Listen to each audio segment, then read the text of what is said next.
تعویذوں کے بارے میں خیال جو آج کل عام طور پر پھیلا دیا گیا کہ تعویذ لٹکانا شرک ہے، اور اس کے لیے رسول کریم علیہ الصلوۃ والسلام کی اس حدیث پاک سے استدلال کیا جاتا جس نے آپ نے تمیمہ کے بارے میں فرمایا کہ تمیمہ جو لٹکاتا وہ شرک کرتا.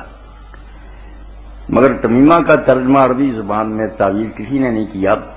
عربی لغت میں سے سب سے بڑی لغت جو ہے لسان العرب، اس میں ابن منظور لکھتے ہیں کہ جو لکھے ہوئے تعویذ کو تمیمہ کہتے ہیں وہ زبان عرب سے بالکل جاہل اور ان پڑھ، یہ تمیمہ نہیں شمار ہوتا.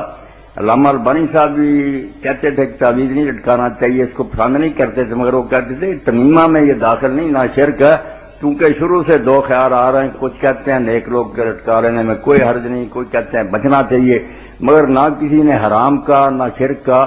تمیمہ نام ہے ان ہڈیوں کا، گھوگے منکے وغیرہ جن کے بارے میں جاہل لوگ خیال کرتے ہیں کہ فلاں جانور کا کان لٹکا دیا جائے یا اس کی ہڈی گھر میں رکھی جائے یا یہ پتھر پہنا جائے تو اس سے یہ اثر ہوتا، وہ شرک ہے، وہ تمیمہ ہے.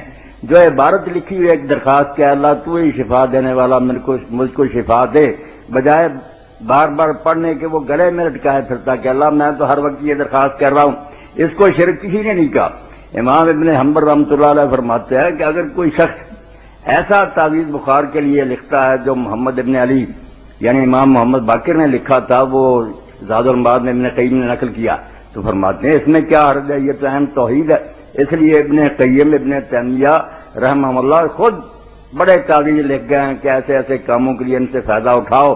شاہ ولی اللہ رحمۃ اللہ علیہ ہمارے ہاں اہل حدیث عالم جو تھے نواب صدیق رحمۃ اللہ علیہ، انہوں نے پوری کتاب اس پر لکھی ہے، کتاب التعویذات، جس کا عربی نام الدواء والدواء ہے. حافظ محمد لکھوی رحمۃ اللہ علیہ نے بھی اپنی کتاب زینت الاسلام کے آخر میں مجرب تعویذ جو ہے لکھے ہیں. صرف عبارت جو ہے اس میں کوئی شرک یا ایسی عبارت جس کا معنی ہی نہیں سمجھ میں آتا ایسی نہیں ہونی چاہیے. خالص توحیدی کلمات اگر کوئی زبان سے پڑھتا ہے یا لٹکا لیتا ہے تو اس میں کوئی حرج نہیں. اگر کوئی پرہیز کرتا نہیں لٹکانا چاہتا تو بے شک نہ لٹکائے، مگر نہ یہ تمیمہ میں داخل ہے، نہ شرک ہے، نہ حرام ہے. جزاکم اللہ.